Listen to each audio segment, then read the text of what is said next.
Hidhaya'S kitchen. இன்னைக்கு நம்ம என்ன சமைக்க போறோம்னா ரா பனானா சிப்ஸ் எப்படி செய்யறதுன்னு தான் பார்க்க போறோம். அதுக்கு முன்னாடி எங்களோட சேனலை இதுவரைக்கும் சப்ஸ்கிரைப் பண்ணாதவங்க சப்ஸ்கிரைப் பண்ணிக்கோங்க. பக்கத்துல இருக்க பெல் ஐகானை பிரஸ் பண்ணுங்க. அப்பதான் நாங்க போடுற வீடியோஸ் உங்களுக்கு உடனுக்குடன் நோட்டிபிகேஷனா வரும். வாங்க ஃப்ரெண்ட்ஸ், வீடியோக்குள்ள போகலாம்.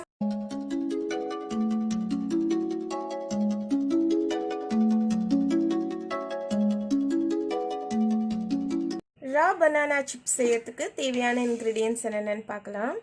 4 வாழைக்காய் எடுத்து வச்சிருக்கேன். மிளகாய் தூள், உப்பு தேவையான அளவு, பெருங்காயத்தூள், மஞ்சள் தூள், எண்ணெய் பொரிக்கிறதுக்கு தேவையான அளவு. ஒரு பாத்திரத்தில் தண்ணி வச்சுக்கிட்டு அதில் கைப்பிடி அளவுக்கு உப்பு போட்டு வச்சிடலாம். தோலை சீவிட்டு நம்ம இந்த உப்பு தண்ணியில் இதை போட்டு வைக்கலாம். இதே மாதிரி எல்லா வாழைக்காவையும் பண்ணி வச்சிடலாம். 4 வாழைக்காவையும் நான் உப்பு தண்ணியில் போட்டு வச்சுருக்கேன். இது எதுக்காகன்னா வாழைக்காய் கருக்காமல் இருக்கிறதுக்கு.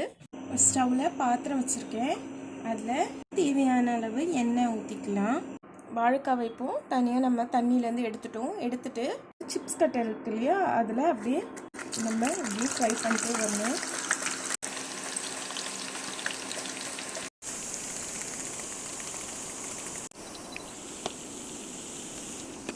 பாருங்கள், இந்த சலசலப்பு அடங்கி அப்படியே மேலே வந்துருச்சு சிப்ஸ் எல்லாம். இப்போ நம்ம இதை எடுத்துடலாம்.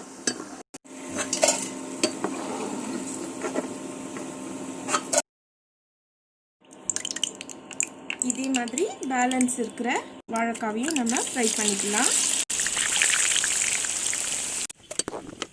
பாருங்க, நம்ம எல்லாத்தையுமே ஃப்ரை பண்ணி எடுத்து வச்சுட்டோம். பார்த்தீங்கன்னா நம்ம ஒரு 1/2 ஸ்பூன் அளவுக்கு சில்லி பவுடர் ஆட் பண்ணிக்கிறோம். 1/4 ஸ்பூன் அளவுக்கு மஞ்சள் தூள் ஆட் பண்ணிக்கிறோம். பெருங்காயத்தூள் ஒரு 1/4 ஸ்பூன் அளவுக்கு ஆட் பண்ணிக்கிறோம். உப்பு தேவையான அளவு ஆட் பண்ணிக்கிறோம். ஆட் பண்ணிவிட்டு நல்லா இதை மிக்ஸ் பண்ணி விட்டுடலாம் இந்த மாதிரி. ஓகே ஃப்ரெண்ட்ஸ், நம்மளோட ரா பனானா சிப்ஸ் இப்போ ரெடி ஆகிடுச்சு. இதை நீங்கள் உங்கள் வீட்லேயும் ட்ரை பண்ணுங்கள். ட்ரை பண்ணிவிட்டு எங்களோட கமெண்ட் பாக்ஸில் கமெண்ட் பண்ணுங்கள். நெக்ஸ்ட் வீடியோவில் இன்னொரு நல்ல ரெசிபியோடு பார்க்கலாம். எங்களோட வீடியோ பார்த்ததற்கு ரொம்ப நன்றி.